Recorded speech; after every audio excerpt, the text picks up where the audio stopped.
Hey everyone, my name is Nick from Dial Technologies. I'm going to show you how you can add us as a Workspace expert through the Expert Workspace grants.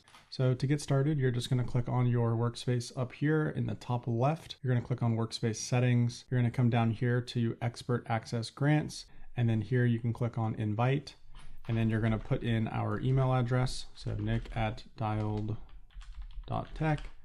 You're going to set an expiration. You can see here that you can only set it out for 30 days. So you can select these presets here, or if you kind of scroll forward, you'll see that you essentially can't click any more than 30 days. So I'm going to go ahead and just send that invite and then click confirm. You'll see this is now pending. And so when we accept this on our side, you'll see that this is active, and then you'll be able to come in here and renew this once it gets to the expiration date. So I went ahead and accepted it on my side. So you can see now that it shows this is active, and anytime you can come in here and revoke the user's access, or you can re-invite the user when that expires.